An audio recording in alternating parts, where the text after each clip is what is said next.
on initiation. And he confidently says, you know, traditional leaders must be the ones who handle initiation because we are responsible. It is the custodian. And I look at him, I'm saying, you are a Gebe, I'm a Tristan, that's my claim. I don't understand where you fit in how we initiate young men in my family, or in the village for that matter. Because the only time that you would have traditional leaders being involved in initiation is if their son, perhaps, a son of a tradition, at least in the part of South Africa that I come from, and then it would be considered an honor that the main initiator is coming from there. But the extent to which government policy and legislation says that custom has got to be developed by traditional leaders,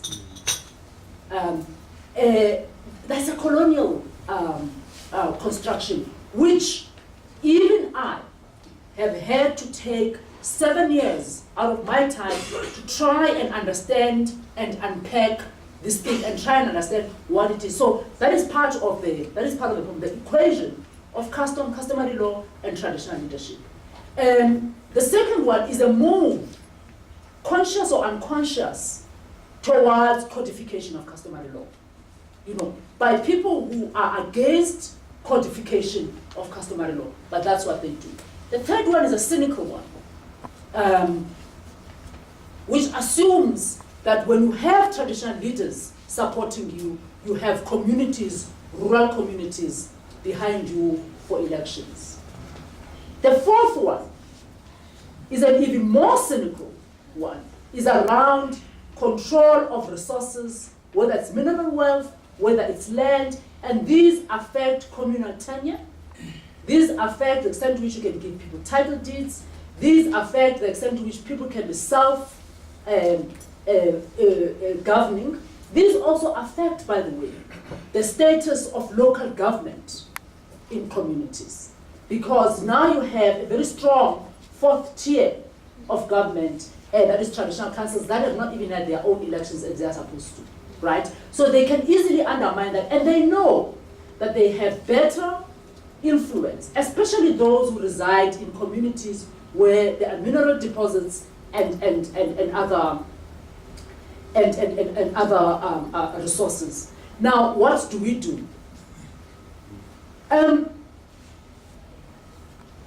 I think that there is going to come a time where these things are going to come to a push. Parliament is becoming increasingly a closed space for public engagement. With the SWOP,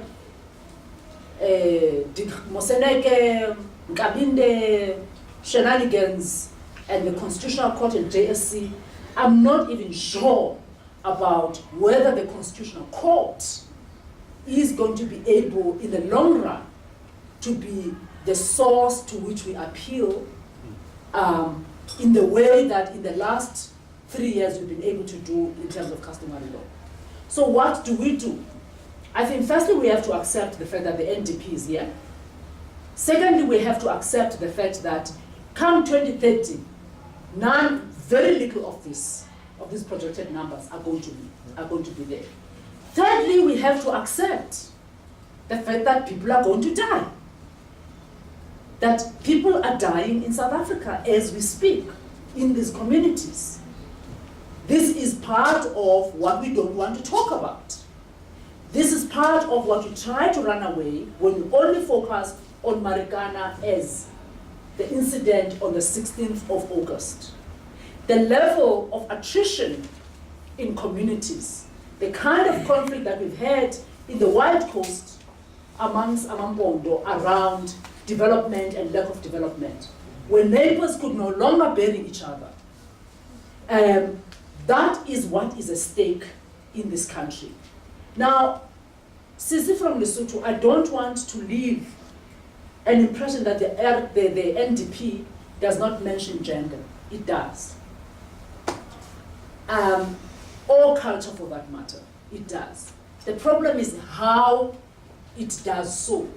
And my point is that it is not informed by these issues. It's also not even informed by some cultural sensibilities. It's not informed by, it uses traditional leaders in a way that is unproblematized, as if they all have the same status, as if they all have the same role that they play. In some communities, actually, they are irrelevant. And not because of a political choice, but because culturally, they've always been on the margins in those societies. So I think we have to accept the fact that this is the trajectory that we're in. I think that we have to engage with the NDP as it unfolds. And I think when it hits certain snags in the implementation, people are going to come back and say, what is the problem here? So, but we can't wait for that. I think that my reason for agreeing to come here was to simply say, look, these are some of the issues that are a problem, and there are so many others. And those who are able to have access to the NDP, to the Commission, I think that they have to engage. We have to continue to engage at that level. But I think we also need to understand that government itself, the unit that we think the state is not a unit, that it is fragmented. Because if it wasn't fragmented, all these pieces of legislation that I'm talking about, all these policies that I'm talking about, would have been given by all the ministers to the NDP and say, look at all these things and look at how they will facilitate or complicate whatever plan we come up with and give us ideas. But I do think that at the core of this, and probably this is very cynical, but I think at the core of this are billions, and who has access to those billions. And if I can claim those billions through cultural identity and affinity, I will do so. If I claim those billions through political patronage, I will do so. If it is through race, I will do so. But I think one of the issues that get lost in this, actually, is the complicity. It's not even complicity. It's the role that the private sector is playing, the role that the mining companies are playing in dividing these communities. Great. Okay, I've got a lot of other hands now. I'm going to try and catch them all. So over here, is that Kimani? Yeah. It's Kimani, right? And then I see a hand over there, but Kimani, go. All right, thanks, Carl. Kimani Ndungu. Mine is a comment. We'll try to be quite brief. The idea that the NDP reproduces and re-engineers apartheid spatial geography should not come as a surprise, because our own constitution in certain ways does precisely that, and Nomboniso mentioned it. I think section 231 or 232 of the constitution, the reproduction of traditional systems of governance, which, as we all know, are created for a particular purpose by colonialism and apartheid. So when our own constitution allows those systems to remain in what we call the one nation of South Africa, it's a contradiction. And there's no way that we can have one common citizenship. And very quickly, Carl, those of us who've read Mamdani's Citizen and Subject, I think that's probably the best work that tells of the dilemmas of the post-colonial state. The citizen enjoying the civic rights and the subjects on the margins of this one nation who are subject to systems that are by and large very unconstitutional. Thank you. Great. Okay, over there. Yeah. Sure. Thanks, Chairperson. My name is Brina Mahlachana. I'm the community development worker employed by the Department of Cooperative Governance and Traditional Affairs. Chair, I'm at work anyway. I hope, Comrade Putas, I won't get charged at work and they say you have been loafing somewhere. I have a responsibility to defend government at some stage if it is going wrong. My take on these discussions will be that I think there is a problem in South Africa whereby we are not united in terms of moving together. Maybe the reason is because we have so many political parties that we have allowed to exist since the Pan-Africanist Congress up until the so-called AHAM that are emerging today. I might be talking like a politician, but I'm affected as a community development worker about politics that exist in our country.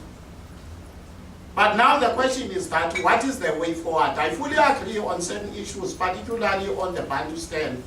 I'm from Ngamakwe, the lali called Enyini, where Gavin Beki grew up. There are no taps currently as we speak. I speak a big English here in the cities. But when I go home, there will be no water. And on the 14th, I'm also inviting you, Nomboniso, and others. We'll be slaughtering a cow, but I don't know how we will be able to cook it. Because if there's no water, then that means that there is a problem. The very same situation that exists in Sabale. But now, what should be the way forward? The African National Congress is in line or is in alliance with COSATU and the South African Communist Party. There is a document by the South African Communist Party called the South African Road to Socialism. I'm not sure how many of us maybe do we bother to look at these particular documents, whether how different we are, so as to address certain issues that affect the so-called issue, loopholes around the NDP. As I sit down, I'm going to make a humble request. I think the ruling party, I'm not here, I'm not defending it, currently is still on the right track in terms of addressing issues. But what is important is for the people of this country, black and white, to move in one direction, criticize internally, rather than creating other popcorn organizations that will not be in a position to assist us. I'll rest my case there.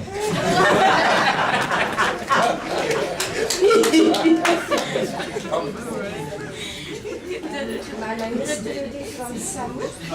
Can we just be quiet because we want to hear? Okay, Trudy from Samu, and I have two questions, and also observations.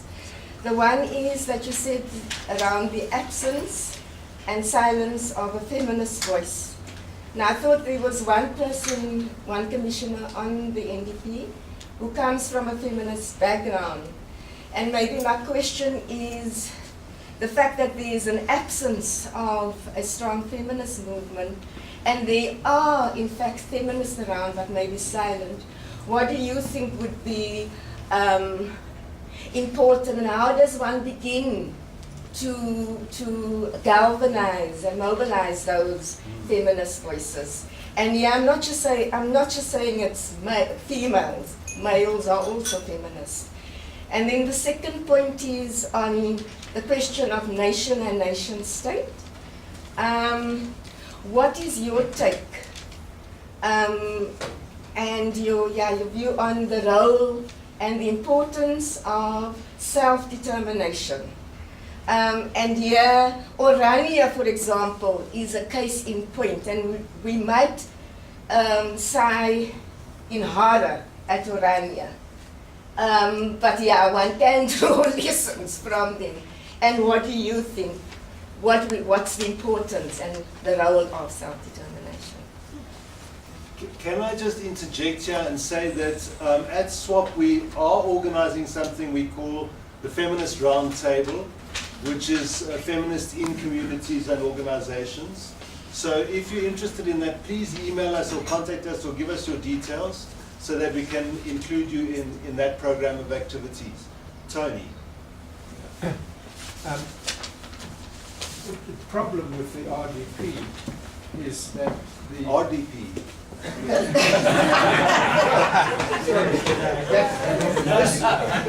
the concept is derivative, I think, from the RDP, right? Okay. To try and put, and in turn from Beveridge, okay? I want to draw your attention to the fact that right next door in Botswana, we have a very interesting example of the dealing with the traditional leaders. The first speaker of the House of the Parliament in Botswana was a mission doctor, and he was there when Khama took the traditional leaders aside and said, okay guys, your headmen look after your village. Don't compete for kingdoms or paramountcies or whatever. It's worth reading. The chap's name was Merivale, and it's his biography that you should read. The other thing is that the penalty which the people bear for not owning the land beneath their house, right, or where their cattle graze, is huge. And if you doubt this, read Why Capitalism Doesn't Work in the Developing World by Hernando de Soto. It's hard work to read, but it's worth it. Yes, we're running a bit over time, but there's one, I saw one hand at the back. Yes, okay, why don't you? Yeah. Yeah. My name is Tenelo Manamela. Unfortunately, I was late, so I missed most of the session. But what I want to say is that most of what I have read about the National Developmental Plan is that it's all about negative views from the South African perspective, that it will be recycling people into the economy and postponing the problem of unemployment that we have, emphasizing Marxist thinking of capitalism and all that.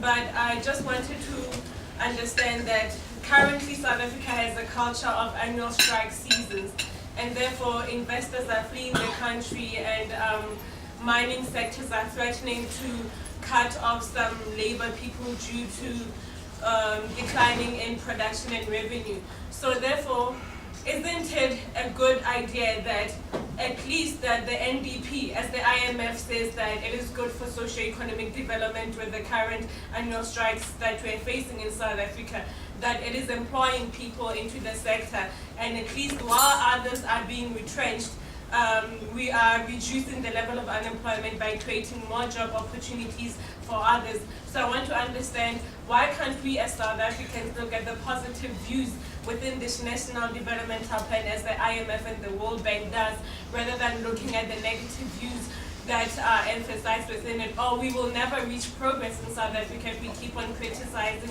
and saying that policies will never work if we don't give them a try. Thank you. Okay, so Nomboniso. So Monica, is this Monica? Yes. Can I refuse you? No. Very quickly, very quickly. Well, I just wanted to say maybe something my name is Monica Zoba, I'm from the German embassy, and I just wanted to say something to this investment thing. Maybe, I mean, I'm very afraid of your idea of how